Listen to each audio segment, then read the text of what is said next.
Can I have your attention, please?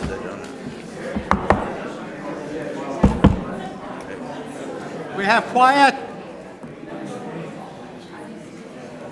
Thank you. I'd like to call a meeting of the Public Review Board to order, July 15, 2014. Dan? Okay, first item on our agenda is the minutes from our last meeting. Any changes, corrections to the minutes? Don't see any. Motion. Milt? I make a motion we Moves. accept. Charles seconds. All in favor? Okay. I'll abstain. Dan abstains. Okay. As this is a quasi-judicial hearing, we do have a sign-up sheet which includes the following witnesses' oath, and we ask everybody that speaks this evening to sign that sign-in sheet before they speak. And as I mentioned, it does include an oath statement that says, "I solemnly swear or affirm under the pains and penalty of perjury that the statements I make, testimony I give, and other evidence I submit to the board at the board's public hearing held on this date shall be true and correct to the best of my knowledge and belief." And that sign-up sheet, Please, can't hear. okay, thank you, Mary. That sign-up sheet is right across the way, and it does include the oath statement that we require for folks to speak to the board this evening. Next on our agenda is disclosure of any ex parte communications or conflicts of interest regarding the matters before the board this evening. Have any? Don't see any. Okay, we do have we have two hearings tonight. Our first hearing tonight is DMC Enterprises, Bennington Furniture at 1371 Harwood Hill. The applicant is seeking development plan approval for the expansion of the existing retail furniture store over there. And Michael, if you want to come up to the table or up to the mic and present your application.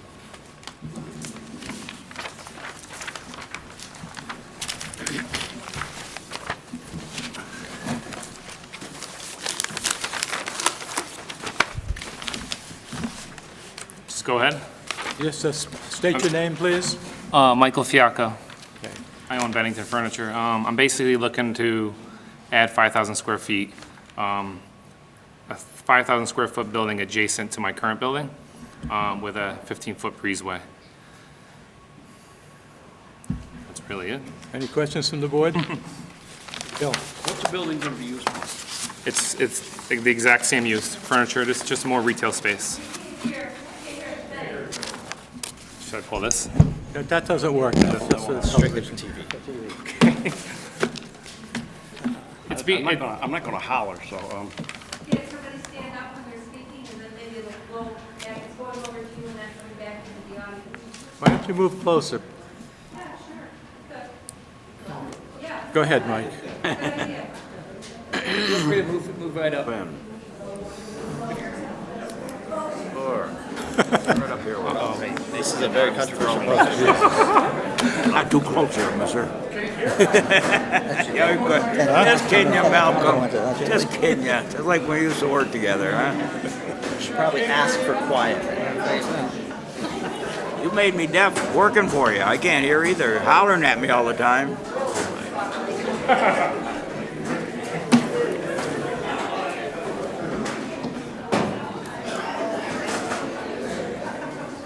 They don't work in here. It's no, that only is for the television. Okay, Mike? you good?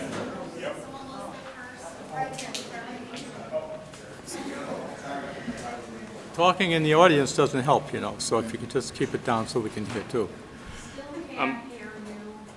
So I'm basically looking to add 5,000 square feet of retail furniture space. We sold our building downtown with the anticipation of building on Harwood Hill and moving that downtown store up to Harwood Hill.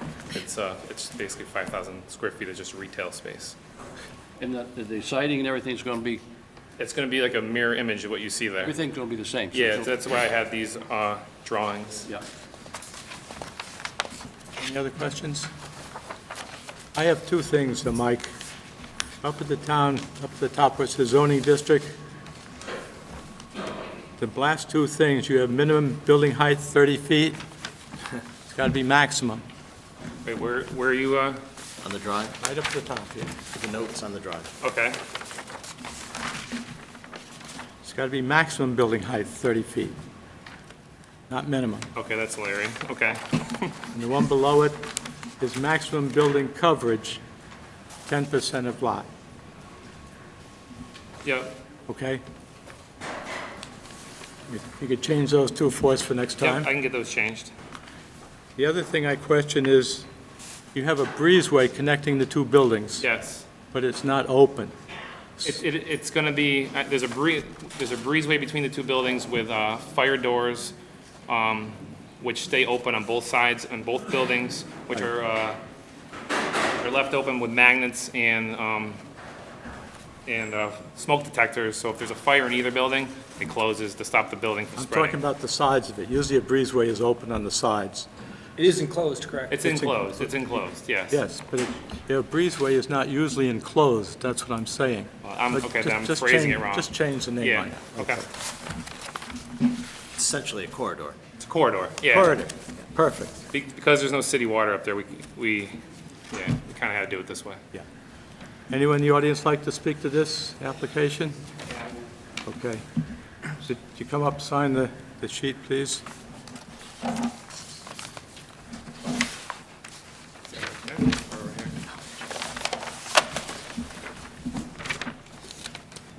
Let's move the microphone over.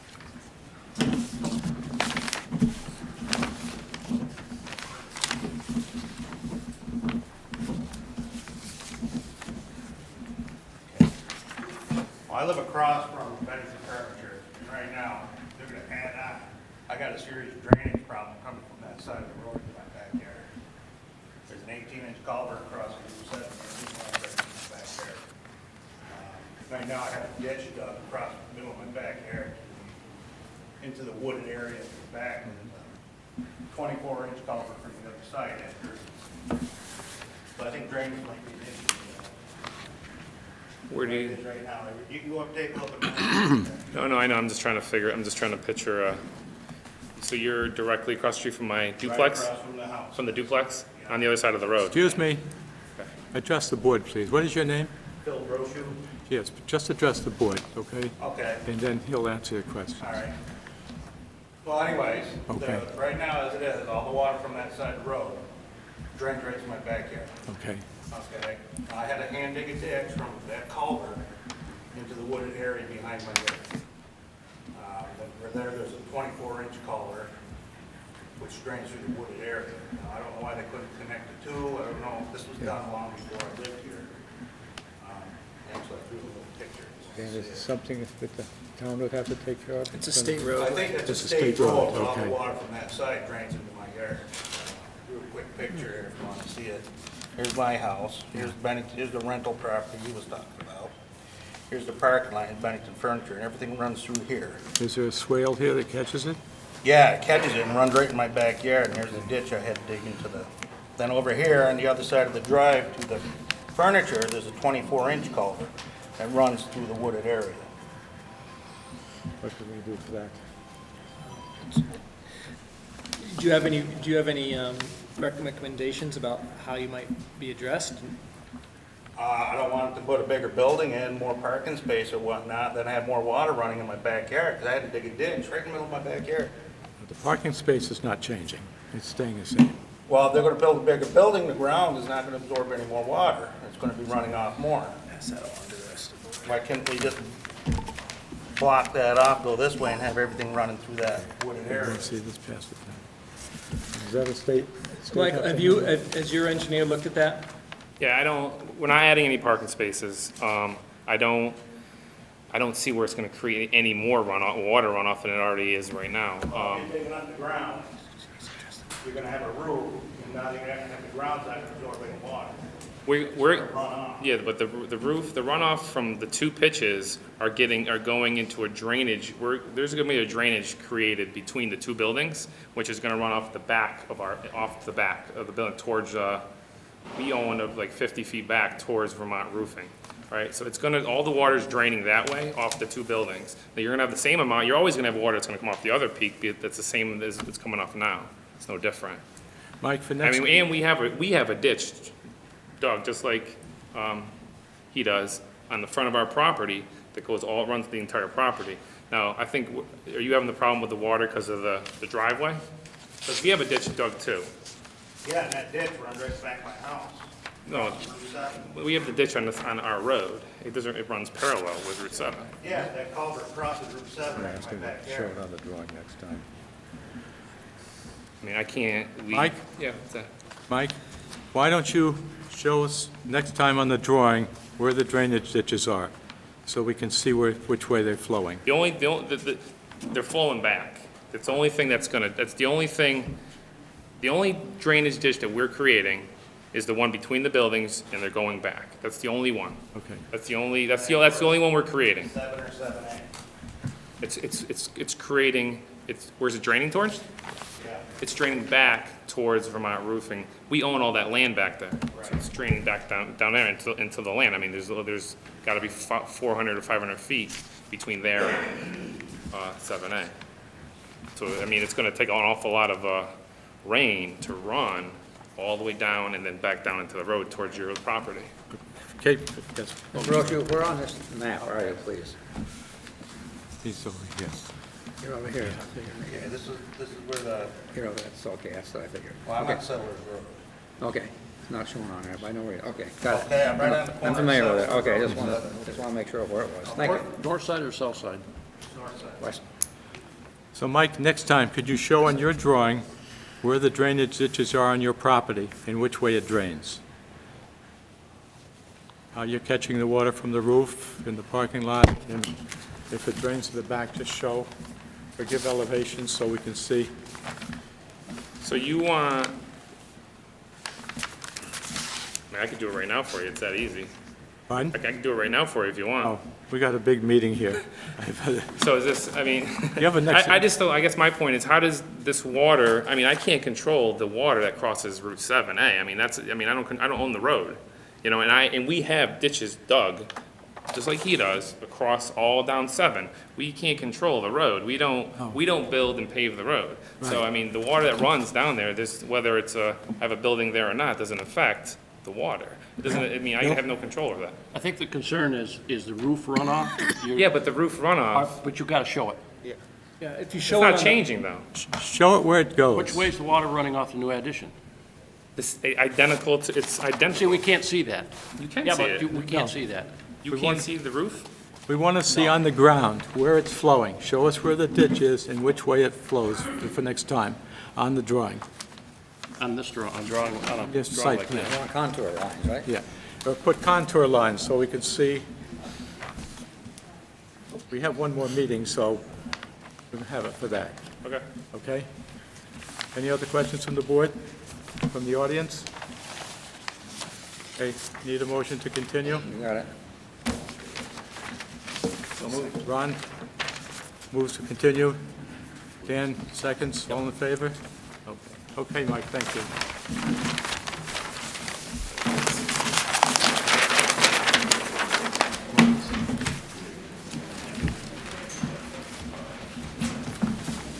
Okay, next on our agenda is Shires Housing, Apple Ridge Development LLC at 426 South Street in Eden Way. The applicant is seeking approval of an amendment to a previously approved planned residential development. This is the first of 2 hearings, so there will be at least one other hearing for this project. There will be no decision made this evening. We will just be collecting evidence, perhaps putting together a recess memo with additional questions for additional information, with requests for additional information and any questions the board might have. And then there'll be another meeting, presumably on August 5th, I believe, is our next meeting, the first Tuesday. No, it's on the 29th. No, that's a fourth Oh, Tuesday. okay. It's the first Tuesday in August, so that's how this process is going to work. Charles? Let me explain a few things to you, how this is going to work, you people, because I want you all to be able to speak, so I'd like you to understand how this board operates.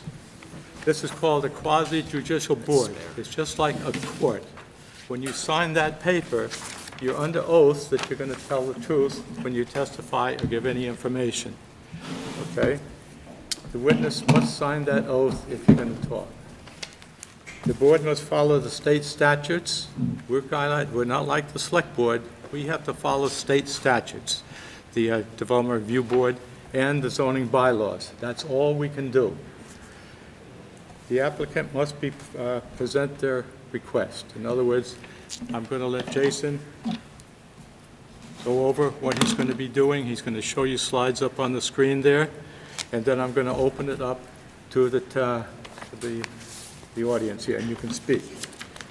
All questions must be directed to the board, not to the applicant. Be directed to the board. I will let the applicant speak.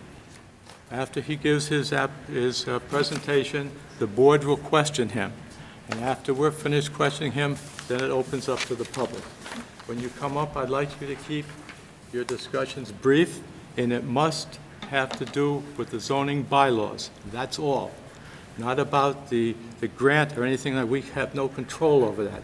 It's what he's presenting and how it affects the bylaws. That's what we're here to determine. Once someone has brought something up, somebody brings something up, has questions about something, let's say Bill comes up and says, I don't like the roof shingles. I will not allow anyone else to bring that up. In other words, once the board has heard it, we've heard it. If you want to come up and say, I agree with Bill, fine. But, I would like to move this as fast as we can. There's a lot of you that are here, and I want as many people that can speak will be able to speak. If you speak and you sign in, or you send written testimony, you have a right to appeal. After the second meeting, if we decide how it's going to go, we have to have a minimum of 2 meetings, that's in state statute. After that meeting, if we come up with a decision that we're going to approve it or disapprove it or whatever, you have 30, Dan will write the findings of fact, and once I sign it or Dan signs it, there's a 30-day appeal period. You have to appeal to the environmental court, which is, where are they? Montpelier? They're in Barry now, but I think they're Barry. moving to Burlington. But they do have a website, and we'd be happy to give you the information. Yeah. So you do not appeal to us, you have to appeal to the environmental court. Okay? Should we get started? Okay, Jason, go ahead. My name is Jason Dolmich. I'm with MSK Engineering. I'm the engineer for the project, presenting the proposal for Monument View Apartments, which is located at Eden Way in Bennington. To my right is Matt Moore with Housing Vermont, who's one of the co-applicants. John Broderick, Executive Director of Shires Housing, another co-applicant, and then Steve Schenker with S2 Architecture, who is the architect for the project. So I wanted to just give a brief project history for the application for this permit amendment. These aren't fantastic slides. I wasn't the original owner of these documents, so these are pulled off of the Act 250 website. But the originally permitted plan in 2005 included 53 housing units. And as far as the breakdown of that included 6 5-unit buildings, 1 10-unit building, 6 2-unit buildings, and then the existing 3-unit apartment, which was Hawks House. The building coverage of for that proposed and permitted project in 2005 was 19.3%. Density, there were 80 parking spaces proposed with a density of 1.5 spaces per unit. The amended plan, which came a year later in 2006, this changed the site plan and proposed plan from 53 units to 43 units. All of these, with the exception of the original structure, were duplexes,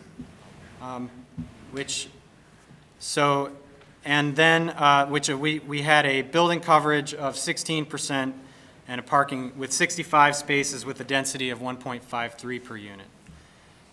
So the proposed amendment that we are making to you tonight is to change the remaining undeveloped, yet developed portion of formerly Apple Ridge development to a 39 in total, including the original structures that are on site, to 39 units. So we're proposing to reduce the remaining density from 28 units to 24 units.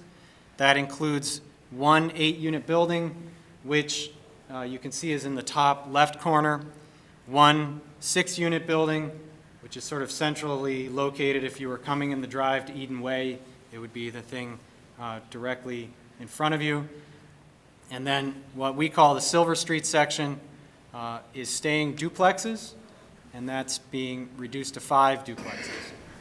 So we have an overall reduced building coverage to 13.9%.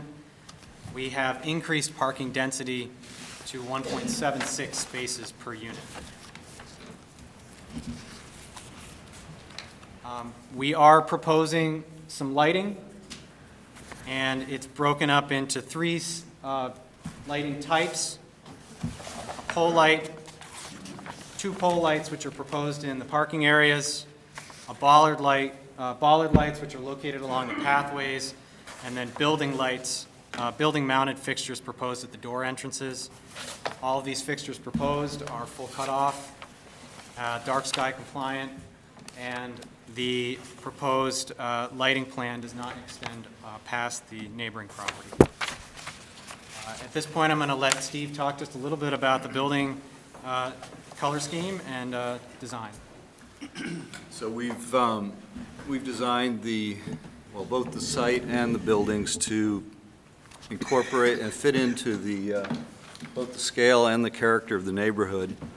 We've tried to incorporate a variety of scales, so the buildings aren't all the same. We've got also hope to incorporate a variety of materials. We're looking at a combination of wood or cement-sided clapboard, shingle, and board and batten siding with wood or composite trim.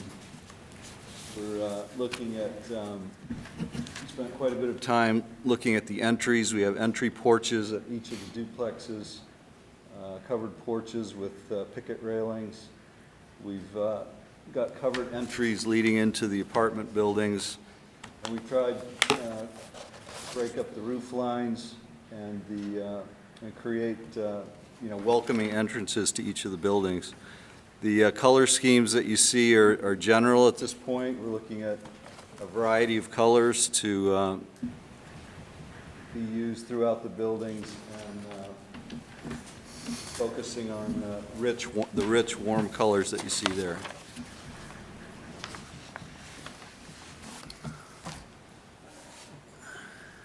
At this point, that concludes our portion of the presentation. Any board members have questions? Yes, Ron. Yeah, Mr. Roddick, are there any special requirements for the people that are going to be moving in here?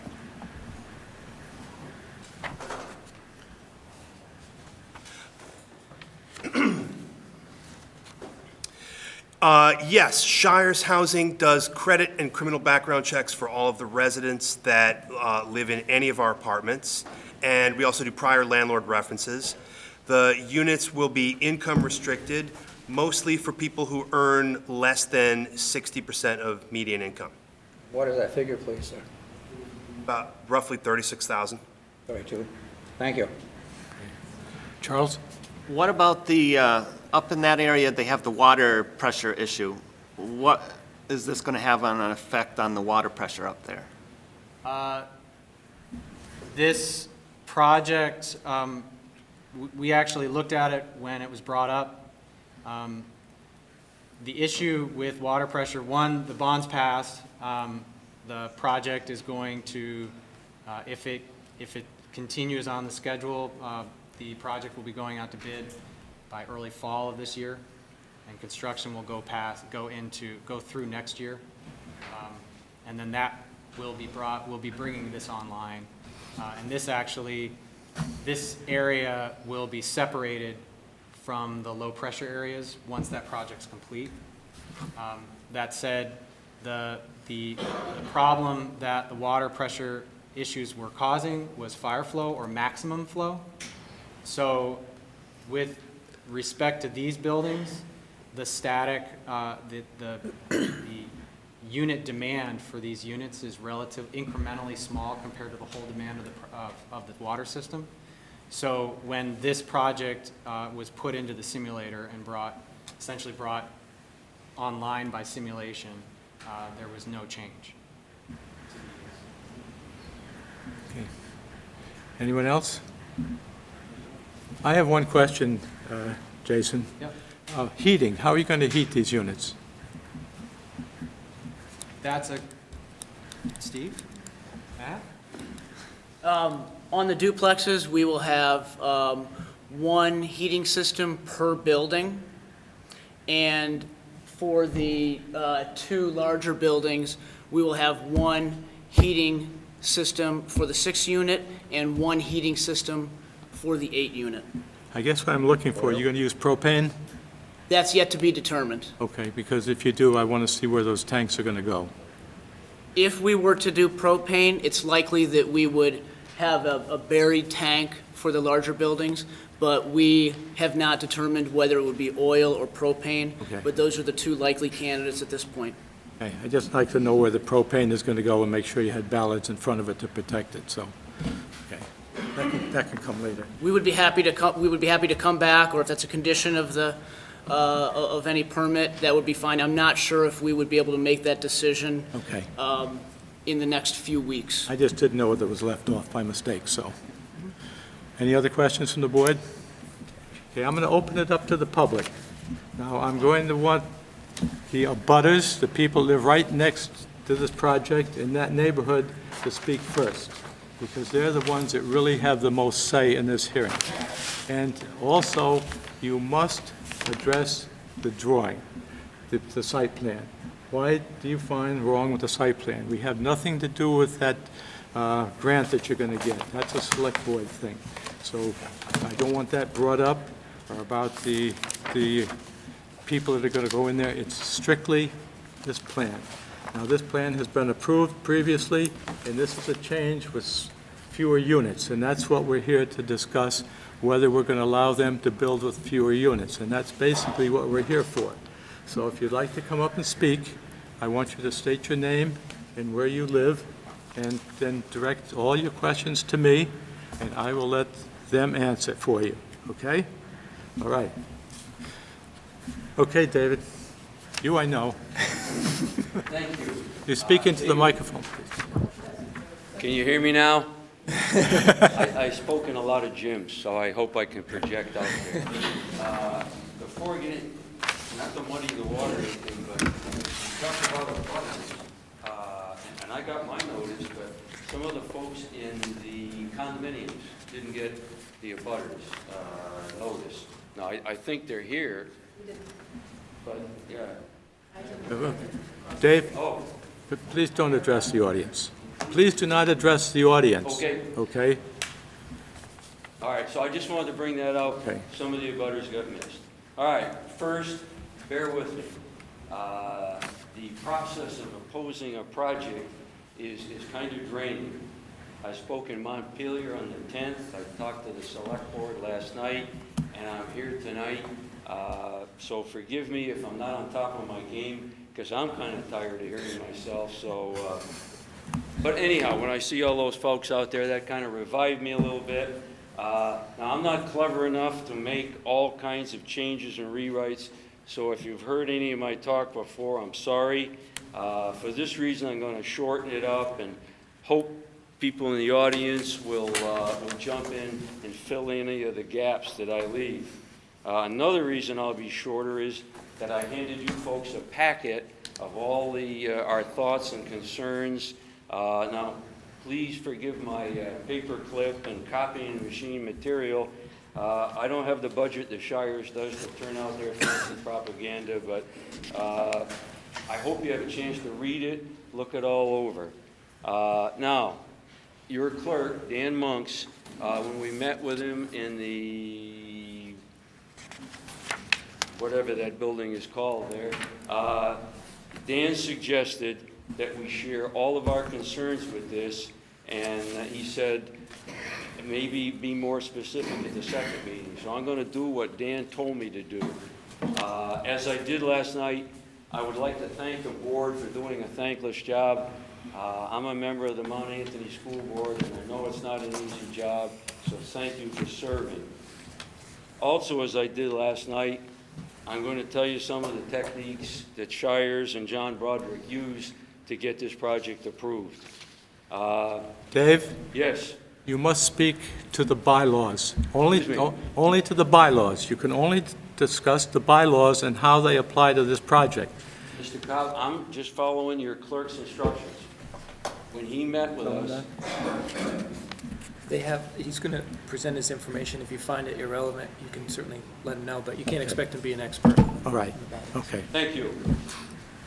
In fact, speaking of Dan, when Jack Appleman did the previous project, at Dan's suggestions, I got a written agreement from Mr. Appleman, specifically saving the trees on the border, putting up a fence, maintaining it, hooded lights, which is, I think, what you folks were talking about.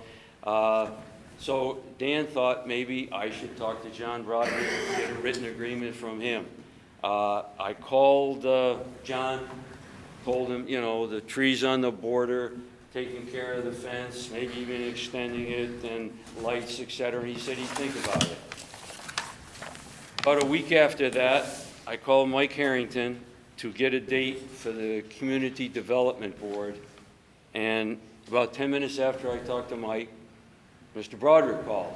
I thought that was quite a coincidence, but anyhow, he said, Dave, I'd be willing to make the written agreement, trees, fence, lights, etc., but you'd have to agree not to actively oppose the project. And I was a little shocked at that, and in fact, I think I kind of accused John of, I said, John, this is blackmail. Now, on further consideration... Dave, that's irrelevant. That's irrelevant. I want to stick to the bylaws and how you're opposed to this project and why. Excuse me, Mr. Cobb, you don't think blackmail is No. relevant? No, it has nothing to do with this So whatever it board. takes to get the project in, No, that's okay? I don't want to hear it. I don't want to hear it at this meeting. You've said it at the select board. I heard it last night. It's done. All you folks heard it? No, they have nothing to say about it. I'm running this meeting. I want you to address the bylaws, period. What is wrong with this project that does not agree with the zoning bylaws of the state statutes? That's all we can deal with here. Okay, but remember what Dan told me to cover all of it. And I'll skip the blackmail and go on to the David, I rest. think, you can't, like I mentioned, you can't be expected to be an expert on the bylaw, but Charlie's going to let you know if something's not All relevant. right. Just move on to the next topic. Got it. Thank you. Tell me if this is okay. Bennington, these were the concerns. I have about 14 of them.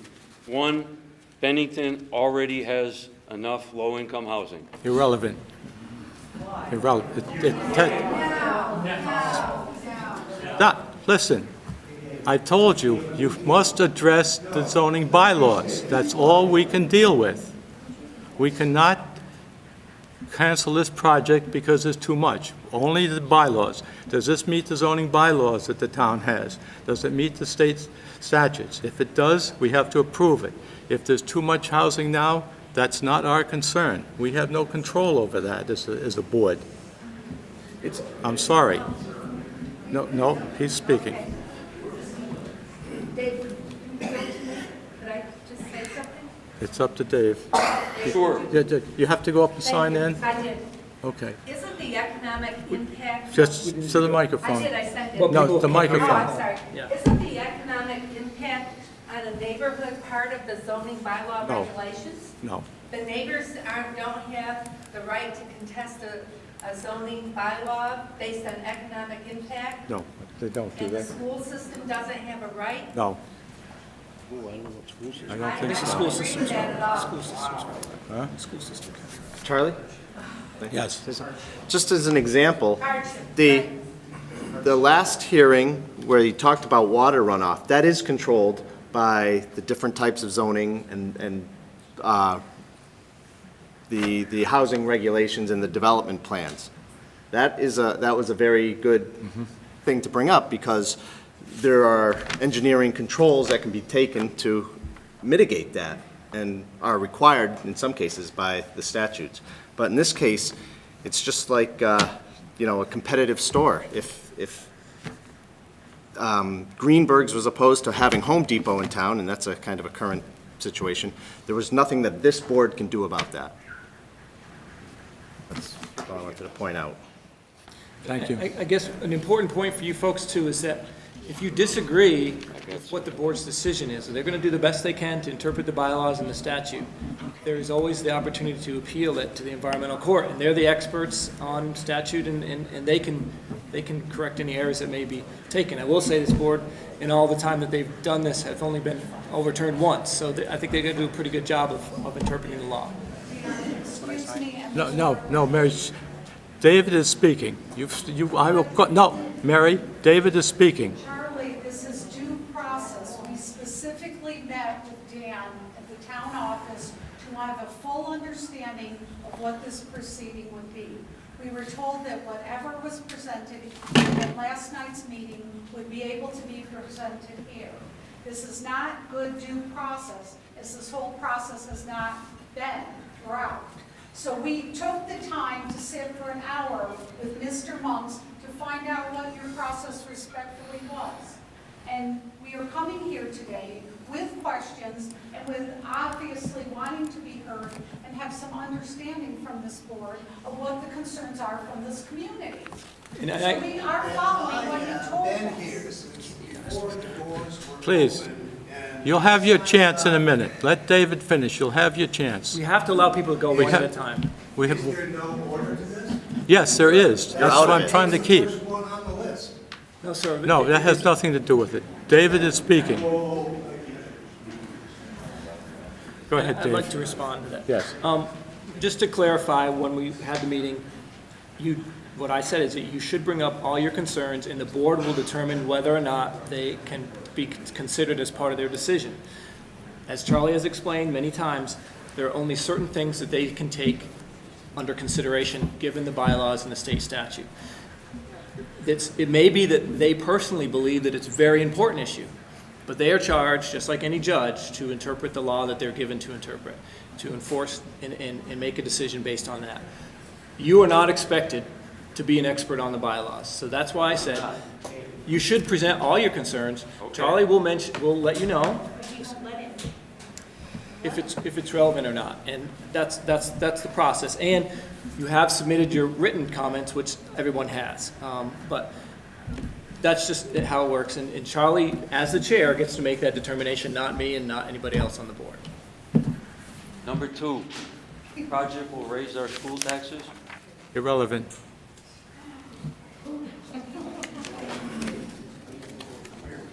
The Shires is not a sustainable business model. I don't know. I don't think it has nothing to do with its bylaws. Crime rate, What was it? crime rate, police activity. Irrelevant.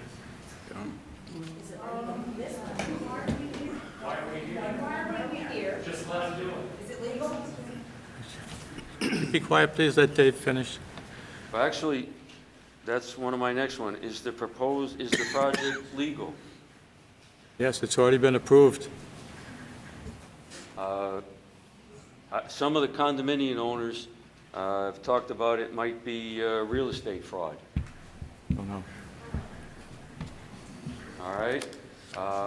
Traffic and safety concerns. That's relevant. We've got a report from the traffic people, said it would not be a problem. Jason, you want to address that? Yep, I can talk about that. We commissioned a study by Creighton Manning. It was not a study completed by us, just to correct the record, Mr. Frederickson. Creighton Manning is a traffic consultant out of Albany, and we asked them to review the proposed changes. They indicated, based on trip generation, that it would produce, that this proposed development, would produce 15 trips during the morning peak hours and 18 trips during the PM peak hours, a total of 24 and 31, including the original the already constructed portion of the project. What they indicated, just to clarify, this is not a study, it's a report. And what they've indicated to me is that a detailed traffic study is not required because the impact is considered low. Just to give a little bit of perspective for people, South Street has an average daily trip volume of 6,700 vehicle trips per day. So the addition of these 15 and 18 vehicle trips are less than 0.4% on South Street. They did speak about the connection of Eden Way to Silver Street and how many I'll just repeat it. They said, with the connection of Eden Way to Silver Street, some residents of the project may use Silver Street, particularly if they commute to the east side of the city. However, given the low amount of trips generated by the development, any increase in traffic on Silver Street, one additional vehicle every 5 to 10 minutes, will not have a significant impact on the neighborhood. My question on that, because I live in the neighborhood, you know those hoses you see across that, you know, they go clickety-click and like that? I never saw any of the hoses. So on Silver Street, Vermont, sorry. That's okay. Mr. Kopp, can I answer? On Silver Street, the most recent route log for that section is posted in the 2013 estimated average annual daily traffic. Now, 2013, they estimated. 2012 was an actual count, and the Silver Street estimated at 770 vehicle trips per day. That was with the hose deal? That is what is published in V-Trans's report as of March 2014. Property values? In what respect? I believe that the property values in the area would be impacted by the project. Why is that? Because any realtor I've ever talked to agrees that a low-income housing affects the property values of the houses around it. Also, you've got 3 houses on Silver Street that are for sale and 2 on Lower Grandview that are for sale. The value of their homes. I don't see where this applies to the bylaw, Dave. All right? Green space. Pardon? Green space. Yes. That's a bingo? Here. Okay. I checked over the site plan. In fact, I was going to be real clever and I was going to, color in green for all the green space. They already had a green square in there. And if you look careful, it says play area. And I checked the scale. The play area is 40 by 80 feet. Now, it's 90 feet from home plate to first. So you know they're not playing baseball on a 40 by 80. So where are the kids going to play? Parking lots, in the roads, in the neighbors' backyards. I think green space is a concern we both might share. Well, there is green space around each one of the units besides that space also. Each of those individual houses do have green space around them. Do you want to talk to that, Jason? If we go back, if we can just look at what the original amendment, the current permitted plan shows, we have, in this case, a 16% building coverage. So we are not only going from this plan to the new plan, we've actually increased what I would say is contiguous green space. So if you look at the proposed plan, Dave, you noted my little graphic in the original application, which is not on the plan because it was, but play area is noted on the plan. There is more available space than what you're suggesting or what the abutter has suggested. We have essentially provided green space in the area, in a larger contiguous area than the original, than the current permitted plan. Jason, this is the play area? Yep, I can This is answer. the play area? Yep, so we're So, showing, isn't this the water drainage deal? so we are, if we want to speak about stormwater, I can discuss Yes. stormwater. Yeah, might as well do that while you're up there. But, excuse me, so that wouldn't be play area if that's where the stormwater goes, I was right? about to address that. Okay, If I may sorry. address the stormwater. What we're proposing is, this project will come under the jurisdiction of the current requirements for stormwater standards, which would be on stormwater permit application. We are proposing, we currently collect an icon, this area in back, and we are going to continue to collect runoff here, and we'll connect it through a series of catch basins and a small swale in this direction, and then we'll catch in an existing catch basin here, and then we will travel through the existing stormwater network. The way that the calculations and compliance with the stormwater rules, and our goal has been to increase contiguous usable play area. We will be able to make this underground stormwater collection area. So we'll have storage below, and then we'll have grass above. We'll have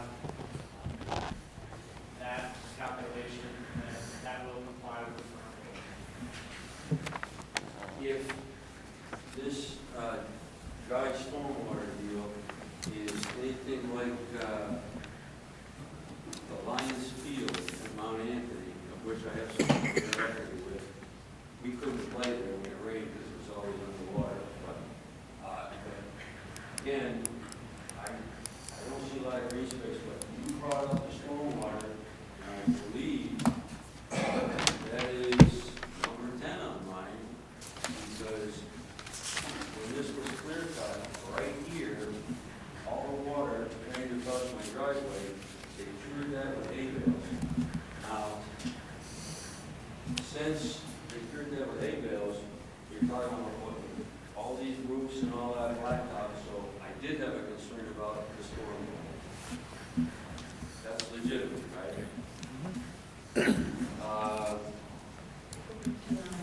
Back to 9. Okay, number 9, drastic change in the character of the neighborhood. Irrelevant. One? Okay? Okay, go ahead. Stu, thank you.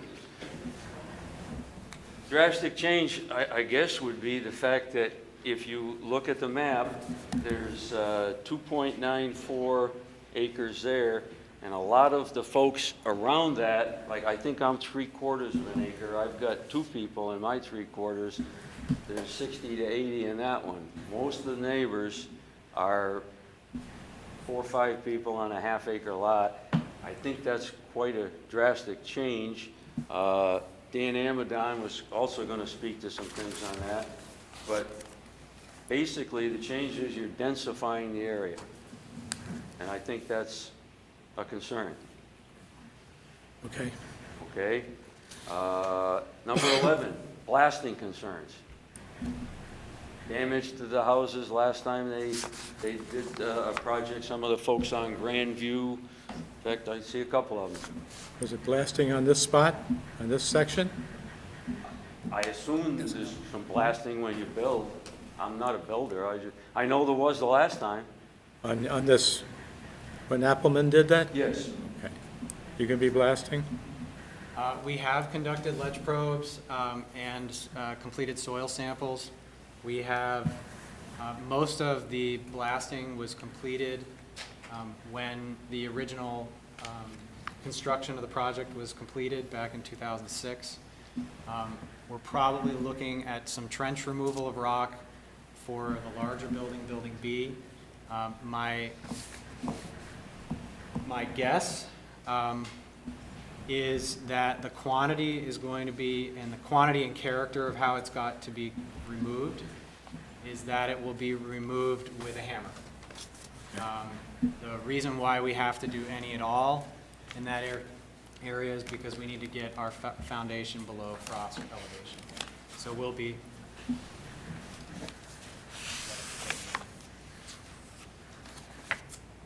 trying to think of the correct terminology. Like a mechanized hammer, yes, I apologize. Not a large handheld hammer. Sorry, us engineers, you know, site engineers don't really think in that.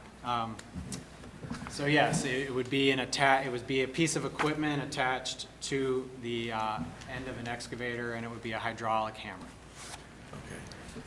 Any of that requirement would be covered under the specifications for construction. And if there is trench blasting, blasting surveys pre and post are required for adjacent dwellings. And that is to protect both the neighboring properties from if there's any damage done to those residences, as well as to, for better or worse, protect the developer from a neighbor saying that they created an issue. So those blasting surveys are generally thorough, and like I said, they're completed before and after. Okay. I think there's some folks that want to speak on that topic who have more knowledge than I do, but We'll take it after can be you, up next. after you're Okay, finished, thank you. David. The project is unfair to local landlords who can't compete with subsidized housing. It's irrelevant. We can't cancel this because it's going to affect some other landlords. 14, I'm coming to the finale here. Rutland just received a grant from the Vermont Community Development Program, and that allowed them to de-densify a neighborhood and build single-family houses in place of multifamily houses to encourage home ownership. Their focus is low to moderate income home ownership to create owner-occupied houses that create a neighborhood. This sounds good to me. That's the kind of neighbors I'd like to have, someone that owns the house, takes care of it. It appears we're doing the opposite. We're densifying and destroying a neighborhood. Is that a concern? No, I don't think so. Not as far as the bylaws are concerned, David. We can only rule on the bylaws that affect this project. All right, well, when we come back the next time, Dan will probably point out a little clearer on some of that stuff, so we'll be better prepared. But you do have my stuff to study there. Yeah. And on deck, Dave. Here, since I understand the rules now, having to do with these bylaws. Excuse me, have you signed in? I'm signed in, I've been signed in for hours. Okay. It's the Could you give first your one name? here. State your name, please. Dave Crowley, Okay. Week Street. I live 2 blocks from the Shire's housing project. I own a house. The need for affordable housing is in crisis in this country, and Shire's Housing is willing to step up and meet the crisis. I think we should applaud them and ask how we can help. Do we really think that there's a market for a license plate that says Vermont stingy? Thanks.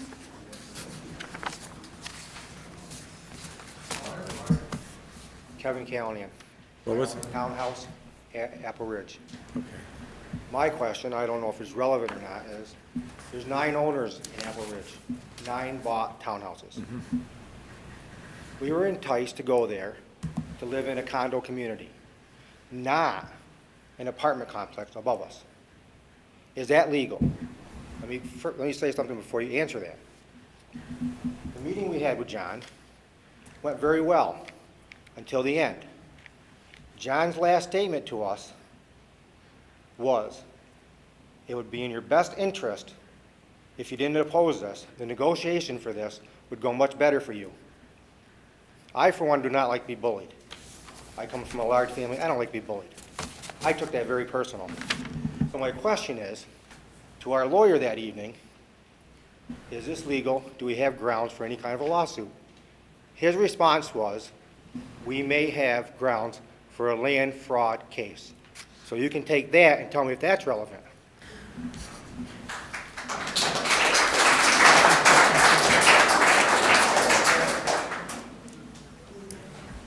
My name's Tim Morrissey. I am signed in. I'm a resident of Bennington.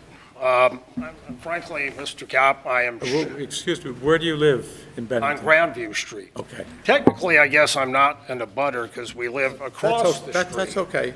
But I we didn't really know- I didn't feel know like you we live on the abut. west end of it.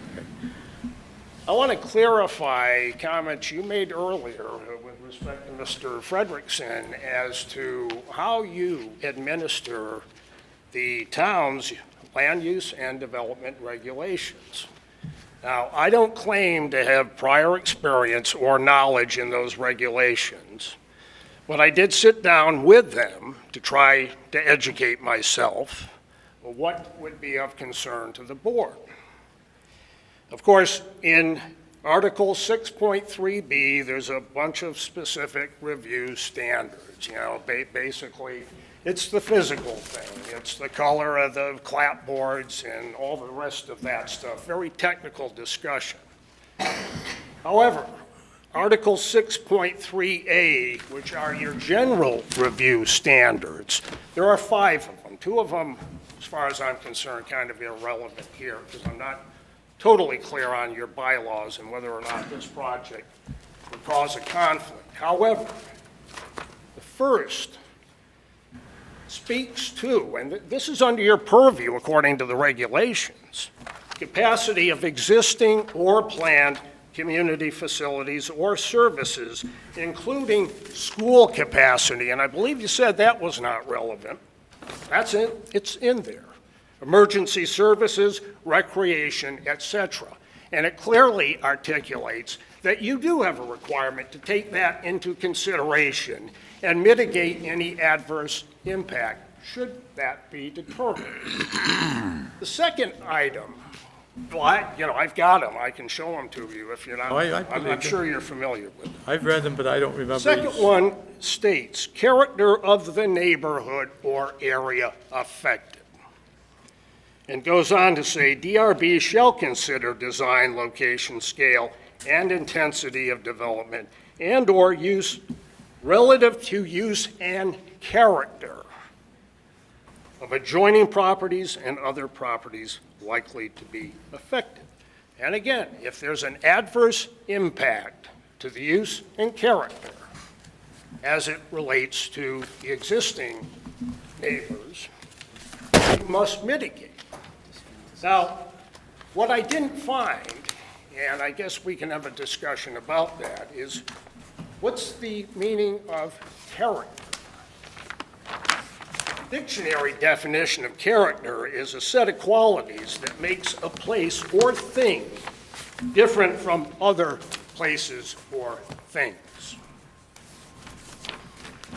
Those defining qualities, in a broad sense anyway, likely include physical, cultural, social, and economic attributes. So questions have been raised here about various items which, Mr. Kopp, you said are not in your purview, but you need to explain, perhaps for all of our benefit, what character or what characteristics of character actually are to be considered by this board. The third item, of course, again, under your general review standards, is traffic on roads and highways in the vicinity, and we've spoken about that. Now, I'll go on to say it's troublesome, and one of my questions to the board is how this particular project is being treated merely as an amendment to an existing permit that was granted back in 2005, 2006. What you have here is a history of a previous developer who came to the board at that time presented his plan, lovely drawings, promises galore. And what turned out is most of those promises were unfulfilled. And what you have now is a situation where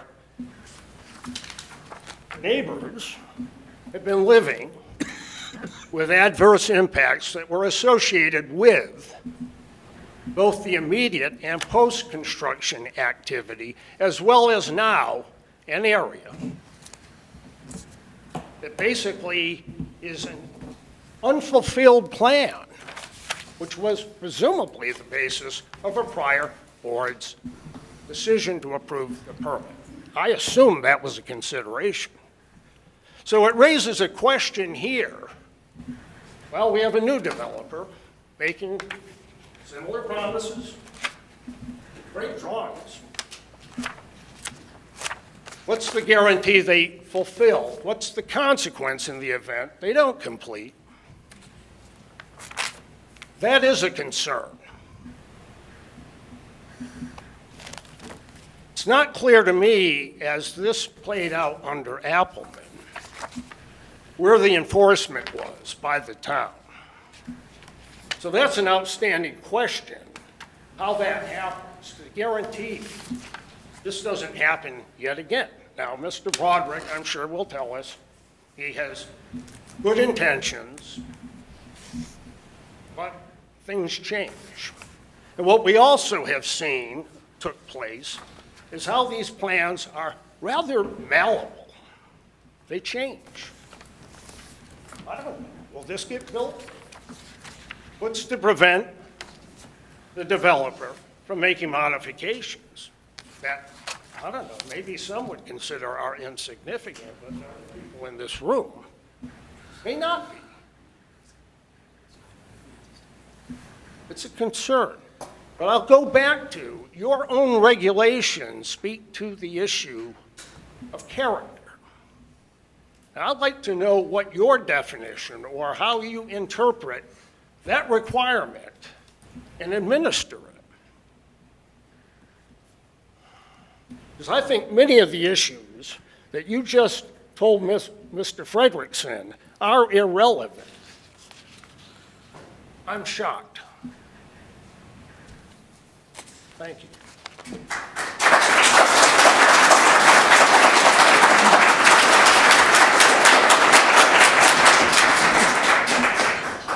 Does the board have any questions for these speakers?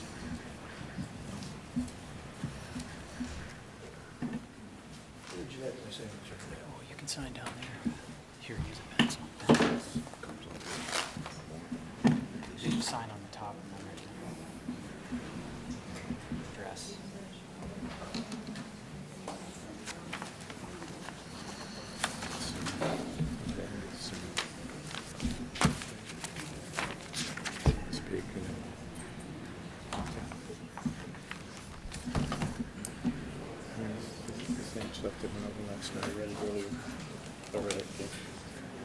I did too.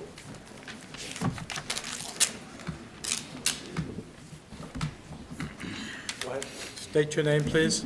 Dennis Hart, I live out on the west end. I have no affiliation with Silver Street, but I do have some concerns. Would you just make it brief then? Make it brief so that the people that live on Silver Street will have time to talk, because I'm not going to let this go on much longer. This is about the town. Okay.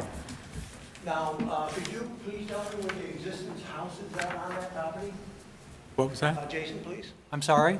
Where's the, these are all new houses, right? That's correct. And where's the ones that they put up, what, 5 years ago? Could you tell me where they are? Lower left. Okay, Jason.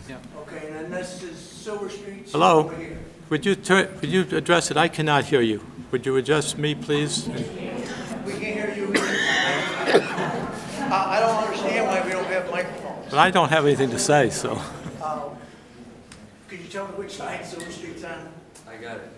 Go ahead. It's on over on the east end. This is Silver. Okay, thank you.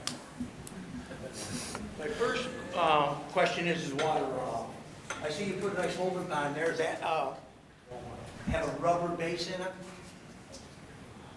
Excuse me? Does it have a rubber base to hold the water? I got more to go, just ask the question, answer the question. I've been asked to have questions directed to the board, and then I will respond. Does that, okay, new to this. Does that holding base have a rubber base to hold the water? Jason, I don't know. No. Okay, thank you.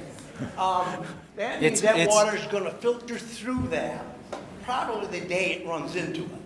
Right. And if anybody goes down by the town office, there's so much water on a rainstorm that every bit of that water is gonna flood Main Street. May I address that? Because, because it has to go downhill. Water doesn't go uphill. Everybody knows that. And if it hits Union Street and it goes down South Street, it's going to the town office. It's impossible not to. That's one of my concerns. Wait, Jason? Oh, sorry. Okay. Yep. So the criteria that this project is being permitted under requires us to review essentially 3 criteria with respect to stormwater regulation. One is the water quality event, which is a 0.9-inch rainfall storm. The other one is the 10-year storm, which is a 4.0-inch rainfall storm. For downtown Bennington, excluding the sort of mountain areas, it's about an inch less than Hurricane Katrina.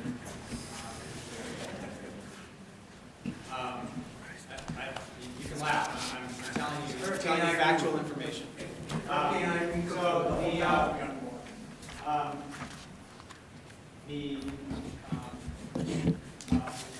My point is that a 4-point-inch rainfall is large, and that this project is going to essentially comply with peak runoff requirements that the state of Vermont stipulates with respect to 10-year stormwater runoff. What that means is that this site produces no more peak runoff than what the original site produced. That's not true. You're right, it's not true.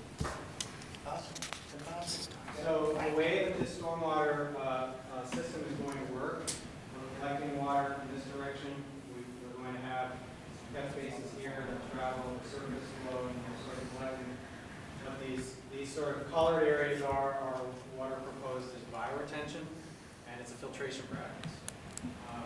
Those are sized to include to sort of the water quality event for the regulated areas of this project. What that means is that we will be reducing overloading based on the state's stormwater general standards. That is there's a small basin here which then discharges in this direction. Like I said, we're going to be we're going to essentially use underground storage as opposed to surface storage. That is temporary retention, and that's how you achieve, that's temporary detention, sorry, I always have to remind myself between retention and detention, but that's temporary detention, which essentially means that you hold a defined quantity of water such that it discharges at a slower rate. So you can have a quick inflow of water, this area will fill up, the media will fill up, and then it will slowly discharge through the municipally connected storm sewer. Can I ask you a question, or ask you the question? Ask me the question. So, this project's gonna be built and done, and in 10 years, we get the answer. Is that what he's telling me? That's what you're saying? No, that's... You got a 10-year to look at the project. Really, that's what you just said? Well, I teach hydrology at RPI. So I could give you a long lesson on how we calculate, how we define standards. But at the beginning, what we do is we define statistical events, right? So we use, as engineers, we use a sort of a lay description of calling it a 10-year storm. What that means is that there, on the flip side, from a statistical standard, is that there will be, there is a 10% chance that particular storm will happen once per year. So we could have that tomorrow. We could have that 2 days in a row. That's very unlikely because the statistical likelihood of that goes down. So no, it does not mean that. And we use modeling techniques essentially to determine, we use basically approved practices and modeling techniques based on state stormwater standards and approved engineering practice in order to determine how large to size a system and how to comply with those bylaws. The next question, pertaining to the same thing, is have you done any studies on South Street where the water has gotten over the curbs and on the sidewalks and in the yards? Is there any studies been done there? So when we do get a rain, we can check it again and see how much it does stop it, or it doesn't get higher. Has any studies been done on that? I'm very familiar with the municipal storm sewer in the town of Bennington. And they don't work. Greenbridge gets flooded all the time. Actually, they asked that question at the end of the select board hearing last night, and to date, this year, it has not been flooded. What there is there's a large, essentially, for lack of a better word, sort of an underground stream, or we call it a sluiceway, that goes out behind the backside of the town offices and ultimately discharges to the stream that goes underneath Route 9 and what was the bagel shop, which is now a restaurant or a diner. There's also, But so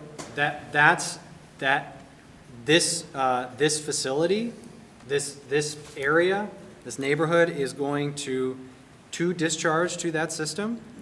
But what RJ and the town did a couple years ago, which has really mitigated the issue, is they went into that sluiceway and it was heavily covered in debris, and they removed that debris. And that activity of cleaning the storm sewers has really mitigated the downtown flooding issues in those areas. Greenbridge has been flooded twice because of that, this year. And Stu last night said that they have to bring in a new company to clean the storm drains out because they're not properly working. So I don't know what they did, because Stu said last night in the select board meeting, they gotta bring a new company in because they can't take care of it. So that's a big concern right there for me, and should be for the townspeople. If I can make one last final statement? Yeah, go ahead. Technically, by the state stormwater standards, our obligations are to study at the point, either at the project point or the point of discharge. This was studied at the project, at the area, the point of discharge for this area. And we are not changing the large-scale storms discharge to the stormwater collection system in the state. So what he's saying is, if we get another foot of water, it doesn't matter because it's not up by the project. Okay, we'll go on. We'll go on. You got duplex houses for sale. Probably you, John? Just hello? Ask me. Oh, there's duplex houses for sale, right? Where is that, here? The new duplex is going up there for sale, right? Rental units. They're not for sale. They're all rental. Oh, boy. So there goes a tax base. Okay. You mentioned, they mentioned I think the first one was 1.6.1 cars. I don't know how you get that. It's got to be 2 cars. I don't know how you get that. I mean. It's just an average. Yeah, but you can't go by averages when you're talking about this. You can't. It's got to be 2 cars or 1 car. All right? And your study on traffic was on 24 cars, I believe I heard. Sorry, Mark. I think it was on 24 cars, which would probably be minimal to the traffic flow on South Street and Silver Street. But there's 24 apartment houses. You have to consider 2 cars, maybe 3, 2 anyways. So that's 48 cars. They projected the car ratio very poorly because 2 people can drive, and in the 3 bedrooms, maybe 3 people can drive. So you're talking 60 or 70 cars in that place. So that's another concern, board members. The other thing is green space. I know we talked about it, but that's not 3 feet per child. And he says you can play up on the house, around the houses. It's all hills. It's not level. You can't play on it. Green space is flat. Oh, blasting. They're going by the state regulations for blasting. But if you live there and your house comes in with a big crack in it, who's going to pay for it? That's a big concern. I know a guy on Harwood Hill that had to take the company to court, and I still don't think he won. But it took him a lot. He had to put a lot of expenses to take, because the town had no say. And the blaster said it's not his fault. So that's a big concern.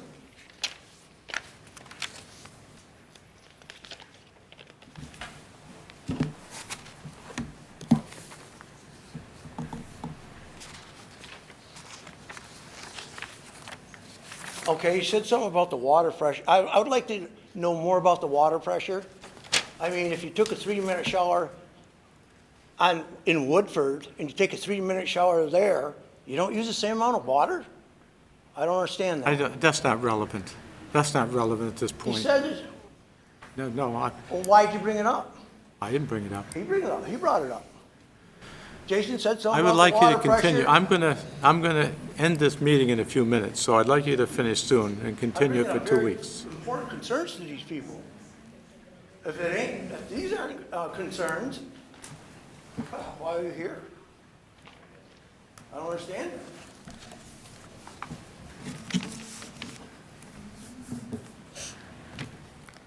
Okay, thank you. Thank you. I'll let one more speak. I'm Judith Fellis-Miller. I live, I own this house that sits right there.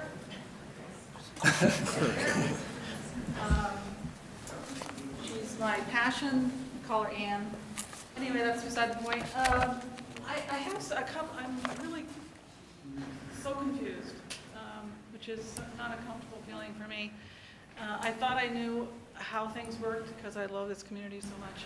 But after listening to the select board and listening tonight, I'm really at a loss to understand oversight and accountability. And I have a head based on prevention, because that's what I do.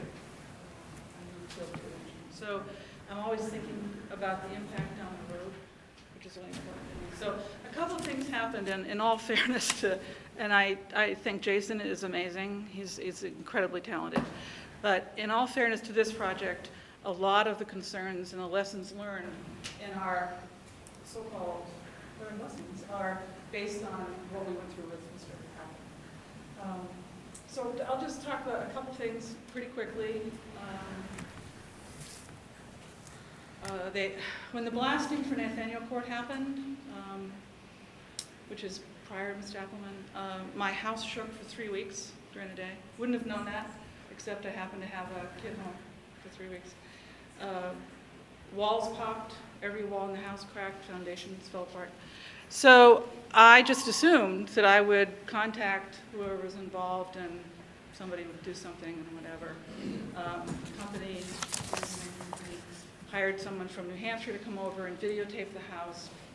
And he said to me, I'm not sure what they're going to tell you, but I'll tell you this, lady, this was caused by the blasting. I said, oh, great, we're set. So I get a letter from the project, and it said, after careful consideration and review of the video, there's no way that the blasting caused the damage. So I said, now what do I do? They said, well, you can take us to court. And I didn't have the $12,000 because I had a kid in college. So that's my concern about accountability. I also came home from lunch one day, and an entire row of beautiful Jason corrected me, hemlocks. I thought they were spruce all these years, but Jason says they were hemlocks.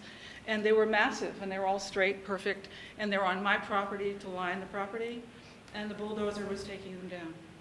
So he said, well, lady, I'll take down your carriage barn too if you want me to. So I said, oh my God. So my point is that things happen, and even with the best of planning, things happen.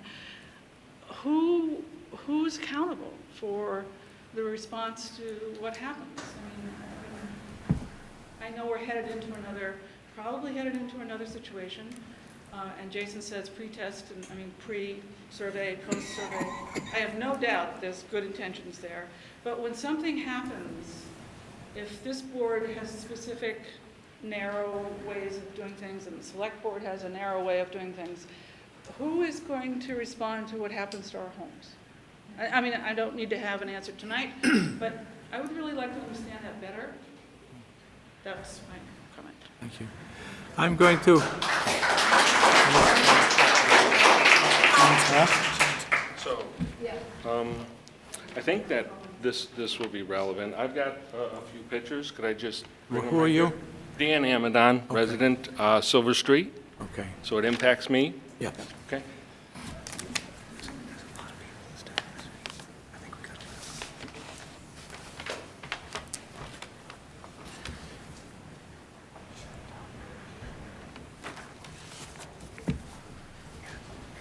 This is my PowerPoint, quite what you're used to. But it will help you get the gist. There's no word here. Okay, this will work. Dan? Yes? It's upside down. Oh, upside down. Upside down, inside out. For the viewers, this is my neighborhood, and you just have to drive up Silver Street to see it. For the board members, here's my neighborhood. The house surrounding the development, and so, let me say it again.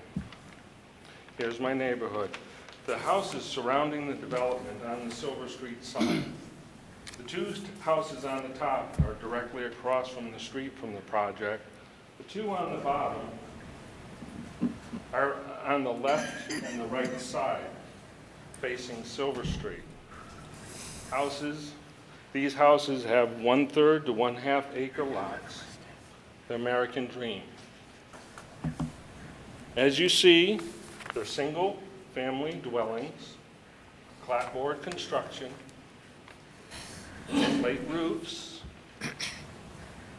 white picket, everything but a white picket fence. That's my neighborhood.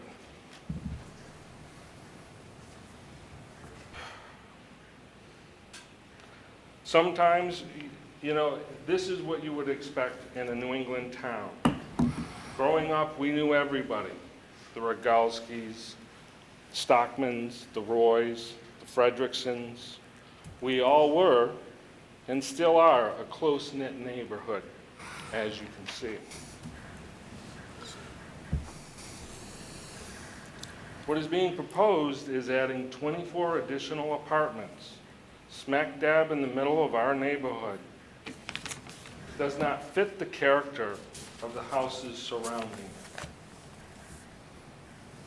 And we don't want it. Mr. Broderick keeps saying that he'll be a good neighbor, but he won't be living there. There'll be 24 families that will be coming and going, leaving me wondering if this goes through, whatever happened to the Silver Street I once loved. Please listen to us, strongly consider my comments, and the others that have come before you.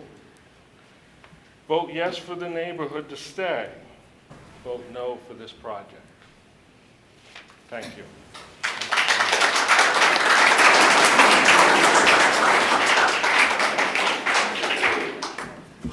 Jean McKenna, Prospect Street. Did you sign in?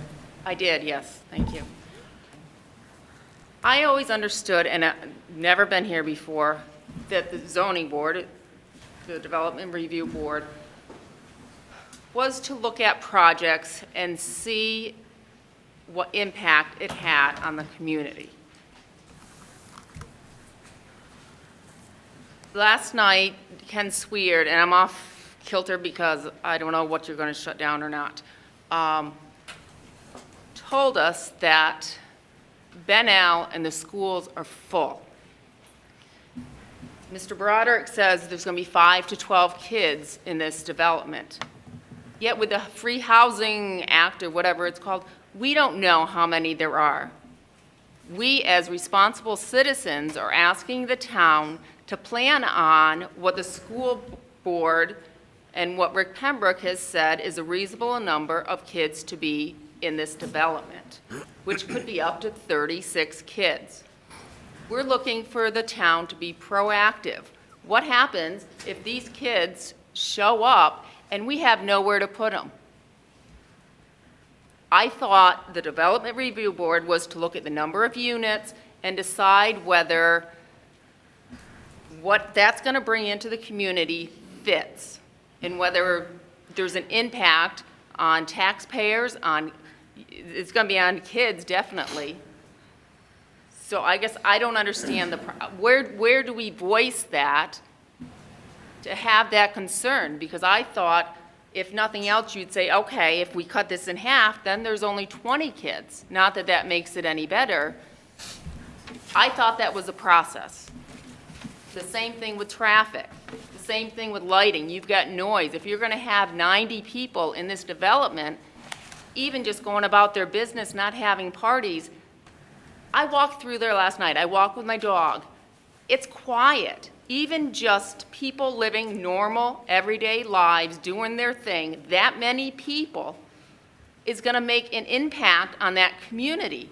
There's 18 people in the 3 acres around it. You're asking, and again, we don't know. I'm basing it on figures that he submitted for the grant, where it says a 3-bedroom could have up to 6 people.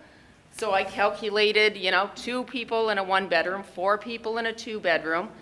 And again, you don't know whether it's going to be more or less. We're asking you to plan on the more. That if you have 90 people in there, think about the noise, think about the lights. You're going to have more than 14 cars come in and out. If they have kids, I know with sports, you're in and out 10 times a day. I could probably put the mileage on myself with that. So that's why we're here tonight, is to ask you to be proactive with this and think of the impact it has. They're talking about a bond. They're talking about renting space because if these kids come, we have no place to put them. And it's not hurting me. It's hurting the schools. It's hurting the kids. So that's why we're here tonight. We have concerns. Who addresses them? Do we go back to the select board? They're going to tell us it's you. That's what they told us last time. That's not our concern. That's the DRB's concern. So we all came tonight hoping to tell you of the concerns. I go up and down Silver Street. There's cars that park there all day. And when you're doing that, you're doing a one-way road. It's a shortcut. They don't mention in that report. It's a shortcut from the main street down to Pono. Everybody local knows that, and it happens. What are we supposed to do? Do you do anything with that kind of information? I mean, I've spent the last 2 months of my life not fixing my home, not with my kids, trying to keep Bennington a better place, and here we are being shut down. Yet again, we traveled to Montpelier and we got, 2.5 minutes to speak. Dave Fredericton tries to speak. He gets shut down. What are we supposed to do? How can we get our concerns heard? Do you have a list of your concerns? I do. Why don't you leave it with us, because when we go into the deliberative session eventually, we'll consider them. Can I email you tomorrow, or do you want it tonight? I prepared to talk. I have notes. We won't meet again for 2 weeks. 2 weeks, so if we get you information. It won't be to August 5th. Oh, I'm So sorry. it's- Won't be till August 5th. Yeah. I thought. August 5th, yeah. Okay. So, Make up your, what's the difference then between us coming up and speaking it, so you'll consider it if we write it, but we can't come up and speak it? yes, you You can. could speak it. If you're prepared to speak now, you should. Well, but you were shutting us down about the school. My concern is about the school. We really don't have anything to do with the school, You're putting 90 people in a community. but Do you know that? Do you know that for sure? But please don't, I don't hello? know. Direct you, talk to me, not to them. We are going with, which I don't think is unreasonable, 2 people living in, Right, I You understand, know this I whole understand thing, what okay? you're saying. very possible you'll have 1 person. So you may have less. But what if you don't? I mean, you could get more students in any houses around town. You could, but So- not in such a Well, it, confined, but it short doesn't, area. but it doesn't matter to the school whether they come from this group or that group, they're still going to the school. So we have no control over that. You could have A people, number of units being put in there. you could have people in Applegate having more children. We can't control that. We can I only, thought it was your job to look at the project ahead of time. it and is. see the impact. It is, but not the impact on the schools. We have no control over that. Anybody in your neighborhood could start having So children. then when we come back 2 weeks from now, what can we address? I mean, you keep saying the rules. I don't do this for a living. So I don't know what I can go gather information on. Lighting, noise, I mean, those are all issues.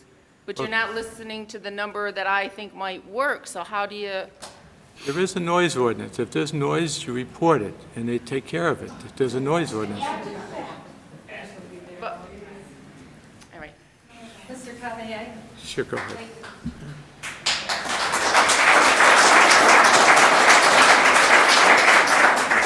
I'd also like to address the schools. I've been a Realtor in Bennington for 48 years, and I've been hesitant, although I've gone on TV several times and I've talked at Rotary about the crisis in our school caused by the high number of low-income families we have and the free lunch programs that we have.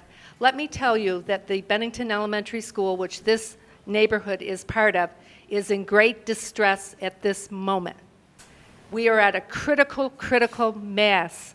We cannot afford to have more low-income housing in a beautiful old neighborhood, and whatever the number of children in, we're maxed out. We need to have a moratorium and think about the economic development of Bennington first and get ourselves straightened out. And that does affect this neighborhood. It affects the whole town, and I don't think we can ignore it in this process. And I have one more question. Dan, when this project was first put together, was there a length of time that the permit was issued for? They had to put in the infrastructure within a year, which they did do. But not as far as building the buildings? It's just like any subdivision, if you put in the road, the water, sewer, and then they can build out over Right. time. And their intent at that time was to have home sales similar to Nathaniel Court, and that's why, even though there was neighborhood objections, it was home ownership, and so it was viewed with a somewhat degree of tolerance by the neighborhood at that time. Is that true? They did state that their intention was to sell it. It is unfortunately. From the moment it came on the market, those units were for sale. The only reason some of them got rented in the beginning was because underwriting refused to take mortgages until a certain number sold. So this is a whole different, it's not an amendment, it's a new project, and it's going to distress the neighborhood and the town.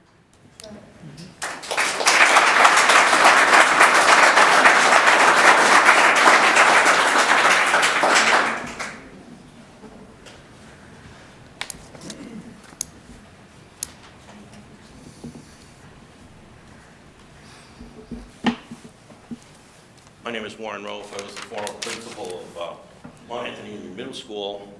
I can't believe we cannot somehow take into account the possible impact this would have on the school system. Our budgets are based on estimates of what the school population is going to be. Sure, there might be births somewhere else. We can't predict that. But here we know the number of houses, the number of residences. We can make some reasonable predictions for the impact that's going to have, particularly on the school where that district is. So I don't quite understand how you could dismiss the fact that you can't take that into consideration. It's certainly a key element. That's all I have to say.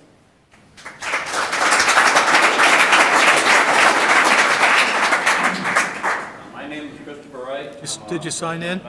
Yep, I'm all signed in, my address, everything. Okay. I don't live near the project, but I've I live in a house that's on the water system, so I think I should be able to speak about that. The one thing I know is projections and are nonsense. They don't always come out the way that they're projected. We don't know what's going to happen tomorrow.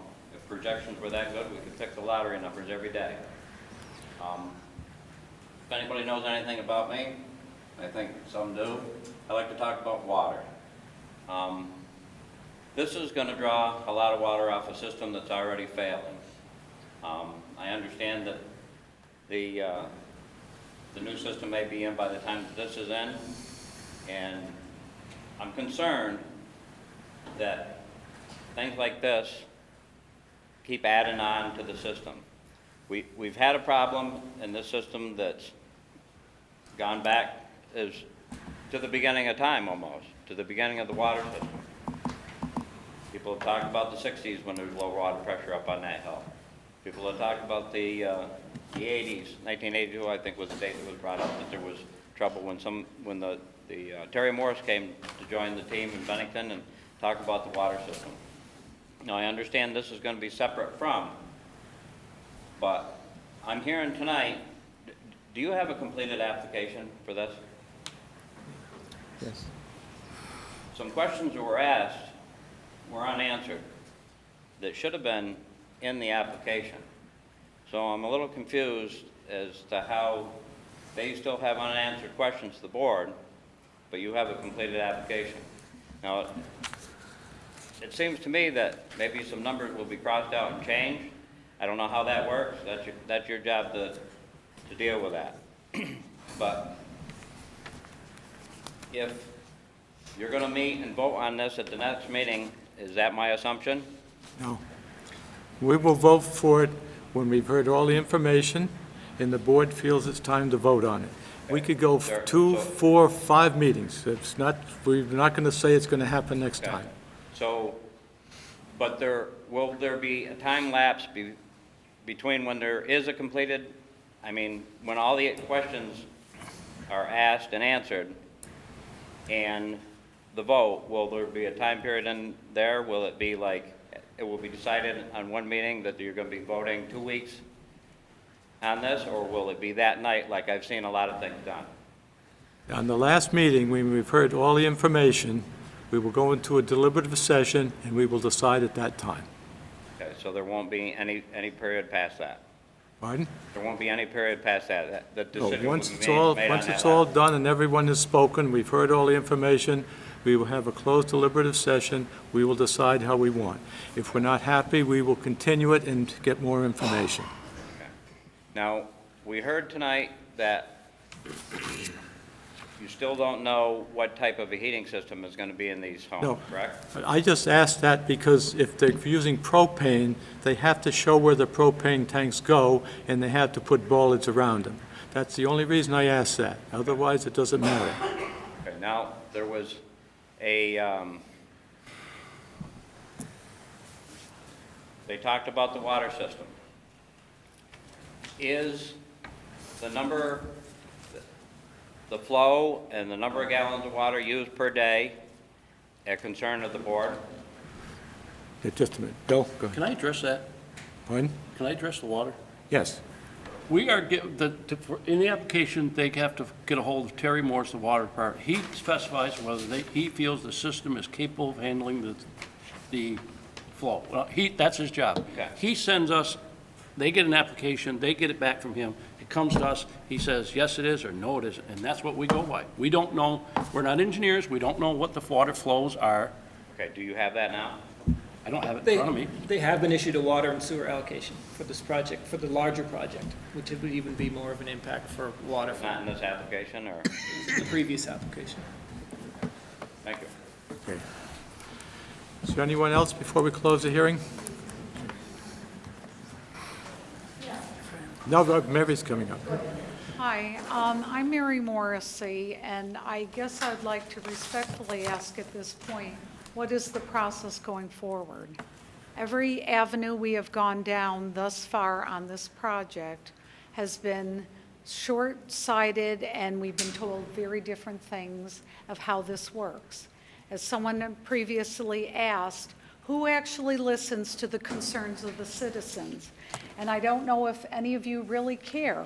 Right now, there's 600, probably closer to 700 concerned citizens, not people saying, not in my backyard, but are concerned with many issues pertaining to this project.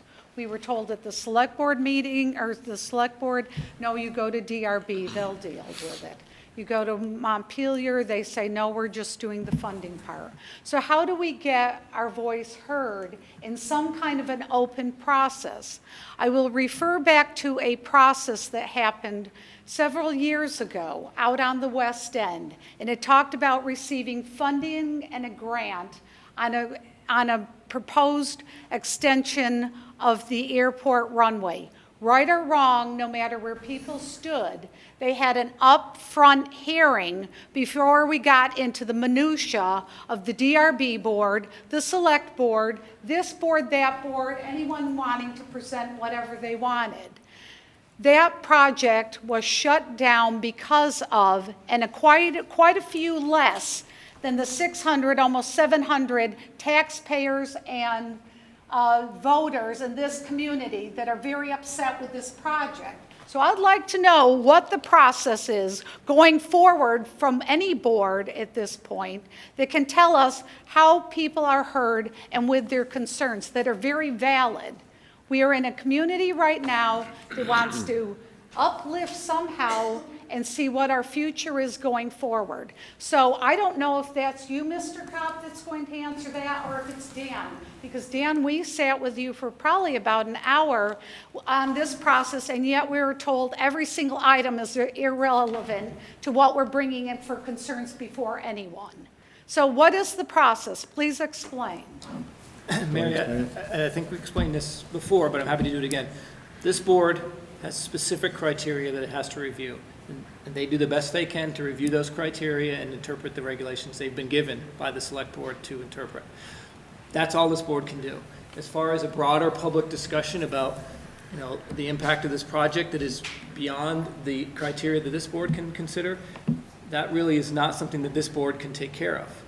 But that should Neither have been, can I offer you a forum for that because I don't have the authority but to that should have create been one. told at the meeting where 8 people took the time to sit with you in the conference room. Mary, what I And did- You said you could say anything you wanted to this board to be presented. That's what most of us thought, that we would be able to come before you with very critical issues, such as the schools, such as water runoff, such as the impact of possible site, what do I want to say, with what Judith was referencing, the blasting and whatever. Those are actually very serious issues that people are concerned about. And everyone has had their opportunity to explain those and express those, and the board will then determine whether or not those, whether or But not they how can. is it said that they Mary, are? I can finish answering the question, or you can keep talking But over I'm me. saying, how does that happen, Dan, when it has been told by your chair that everything is irrelevant? How does that happen? Because some things do not apply to the zoning bylaws. We can only go by the zoning bylaws. Our hands are tied. And that's what should have been explained. I did explain to you, Mary, and the rest of the folks, that you should express any concerns you have, and it would be up to the board to determine whether it was relevant with regard to the criteria they have to apply. Okay, so based upon the large opposition of the proposed community in this community, I'm not sure if you folks would like to have a copy of this, and there's probably 100 more signatures. Does it matter to any of you? You should submit it, and the board will consider it whether or not it's relevant in their deliberative session. And so given past history and current citizen focus, why shouldn't the DRB start completely afresh to rethink how this residential area develops consistent with its past history and current citizen input? What kind of town would we all have liked to see for the future, and what should it become? Is that a concern for anyone? Mary, can I answer that? Go ahead, yeah. As you may or may not know, the select board has adopted a land use plan, first the town plan, then they develop land use and development regulations. This particular property, the entire property, is within the MR district, which would, under the criteria in that district, allow for apartment buildings in a density of up to 90-plus units. That's what the regulations say, and that's what we have to go by, is what the regulations give us as guidelines. Now, if those 90 units would cause stormwater problems, would cause parking problems, would cause traffic problems, would cause other issues, then the board can say, you know what, that's too much, you have to reduce it, or we can put conditions on it. But we have to look at it within the context of the regulations that have been given to the So board. when do we find out if those are actually considerations or problems? When the board deliberates, they will issue a written decision, and everyone that has spoken here this evening will get a copy of that decision. If they agree with it, great. If they don't, they have the opportunity to appeal that to the environmental court. But again, how do you agree with it or not when you're not hearing the testimony and being able to take in based upon the information the board has? We've been hearing testimony for the last 2 hours. You're doing it right now. You know, We're listening. not hearing, You don't think we're listening to you? well, I'm not so sure because everything's been irrelevant. We're not deaf. Okay, so what has been brought up before is the character of the neighborhood.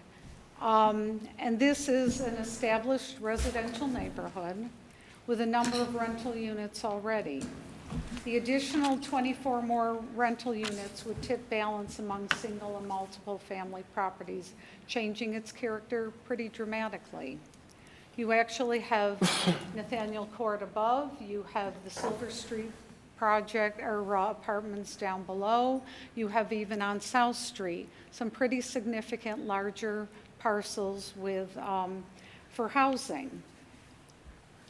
Likely the consequences for are yet more single-family properties and multiple-family dwellings causing a reduction in property values. And the reduction in property values, though that was irrelevant and was stated numerous times, all you have to do is look at the realty ads, realtors' ads in the paper every week to see the dramatic reductions in property value. I've spoken with folks across the town that have had have had hardly anyone look at their properties to move into this area or move to a little bit of a bed. I guess I would say the American dream used to be that you would start on a smaller house, you'd go to something larger, and now people are trying to downsize or actually leave Bennington. They're not even having an opportunity at this point. The estimate that I last heard, and I don't want to misquote, said it was range up to 400 properties that are for sale in this community. And I've had numerous people say that they've had maybe one person look at their house at a very reasonable price in the last year. That's a concern, because what used to be an asset is now becoming a monkey on your back. So I would think that would be something possibly taken into consideration and not considered irrelevant. Yeah, Bill? And likely Mary? we all... Mary? Carrie, just, excuse me. Number one, you mentioned a couple times that we don't care. No, You I didn't thought we say didn't don't care. care. Maybe I'm we trying don't to find out care. where we did the process. But the thing of it is this, that's why we were appointed to this board, because we do care. We care very much for Bennington. And when we review this, when we go into executive session, we will be going over all these issues. Right here is it spelled out in our, what we go by, land use and development regulations. That's what we have to go by. And that's what we'll be doing. And we'll be very careful to look at these letters and the suggestions and see what does comply with the zoning laws and regulations. And I appreciate that, and I didn't say that you didn't concern, but it does concern Oh, I got the impression. It does concern me when everything is said irrelevant, right off the top when someone has brought something to you. It's about having an open hearing, it's transparent, and people understand the process. We have, ad nauseum, have tried to do that.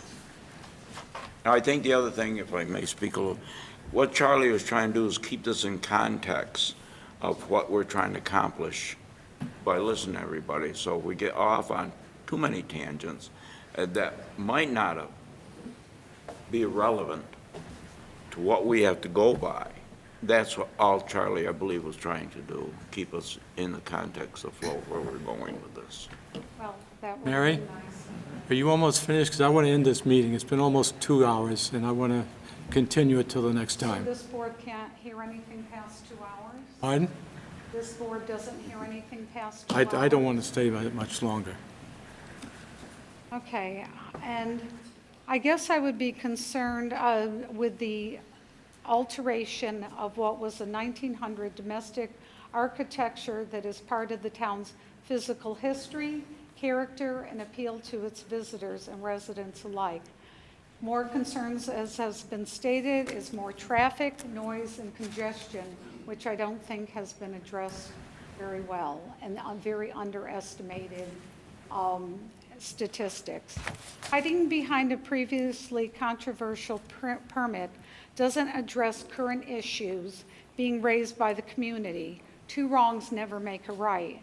And I would like to also ask, who submitted the subdivision amendment approved by the DRB in 2013?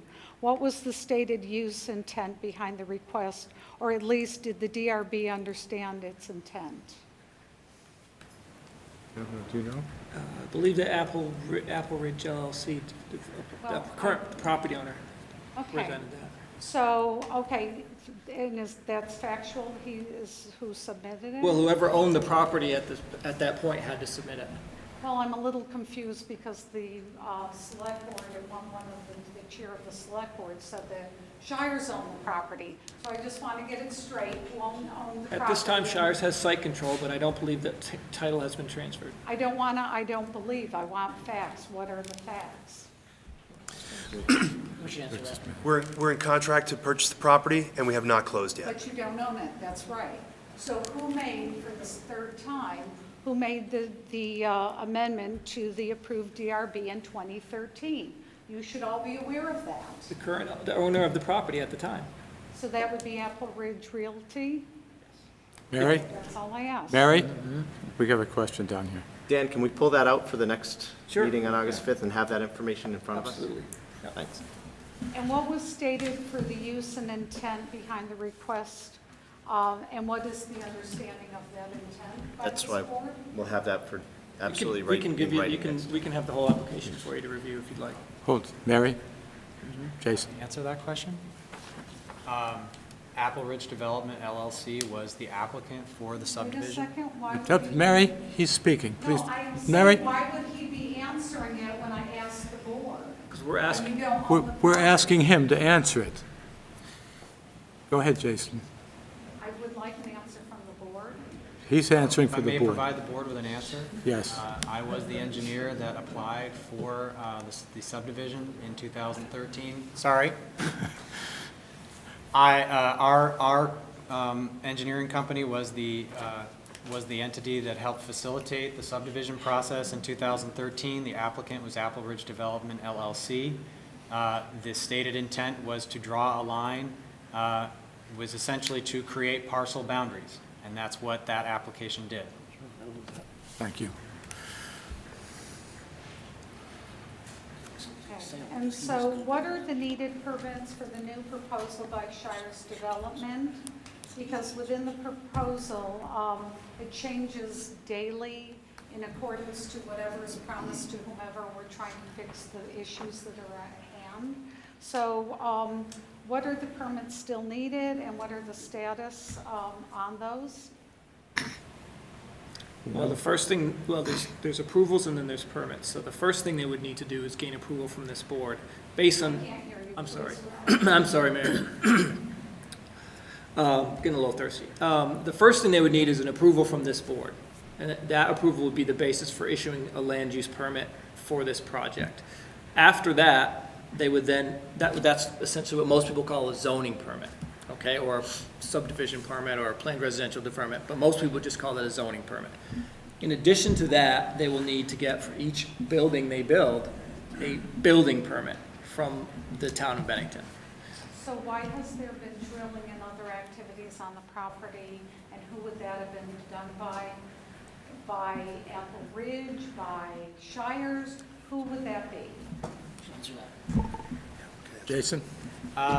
We completed preliminary boring. We employed a company called QCQA Labs. They came onto the parcel and they completed geotechnical testing, which included ledge probes as well as soil sampling. And was that done under Shires or Appleman or?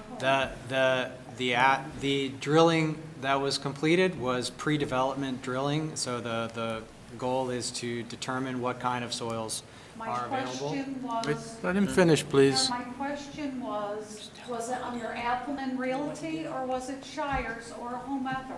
I can answer the question as one of the co-developers. Whenever we have a project under option or purchase and sale agreement like this project, we have a number of conditions that need to be met that we want to investigate before we might buy the property.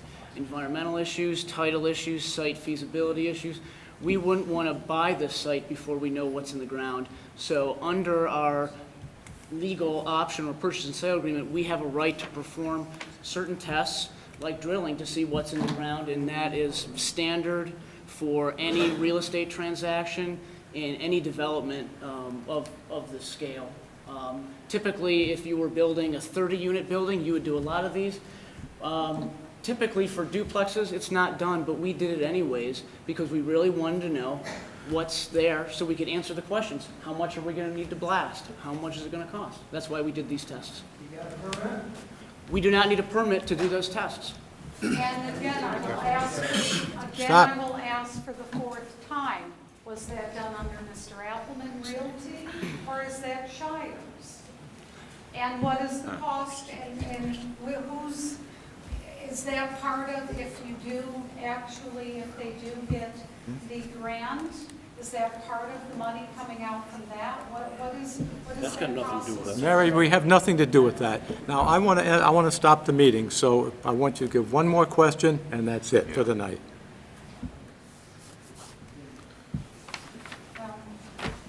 I guess my last question is, we were told that the meeting that the 8 of us met with Mr. Mons. I can't hear you. Is that on August 5th, I believe it is the next meeting of this board. Yes.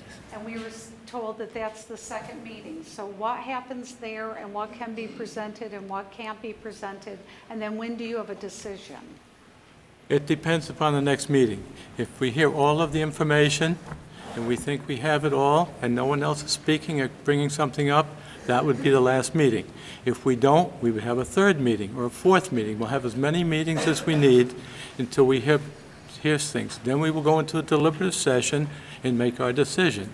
Now, I want to have a deliberative session with this group tonight, so I want to end this, and we can discuss what was brought up tonight, and Dan can then come up with something for the next meeting, so we know what we want to cover. No more. Will we, after you deliberate, so that we're not wasting our time or your time, for the next meeting, after you deliberate, will we have an understanding of what you're going to look at? Dan will give you that. What we will do, Mary, is we'll do what's called a recess memo, and what the board will, we have a request for additional information perhaps. They may have clarification questions. They may request that the applicant revise some of their submittals.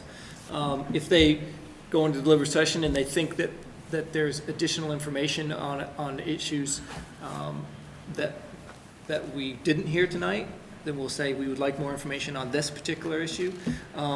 We won't be making any final decisions on, what we're going to consider as dispositive of the case because we haven't heard everything yet.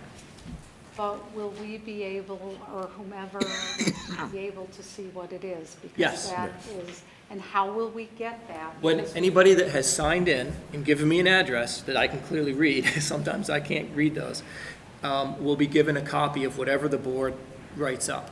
And do we pick it up at the town office? I'm going to send it to you by mail, and you can pick it up at the town office, or you can, Will that be in time so that we can, for the next it meeting? will be done by the end of this week. Okay, and I appreciate that. The reason I am asking so that you're all aware of it, when we've asked before in several questions from to the select board, the information went to other people other than the people that requested it. So I'm very a stickler now on what are we doing so that we can all not waste your time. Okay. And just so everyone's clear, if you've signed in, and you can, if you haven't signed in, you can call me or send me an email, and I will make sure to get it to you. And there's probably 100 more now. Thank you, Mary.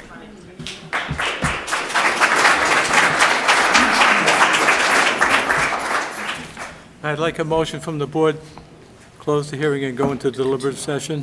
Milt moves, Bill seconds. Just want to clarify, Charlie, this is a motion to continue the hearing until August 5th and go into deliberative session to discuss what we've heard so far. All in She's a- favor?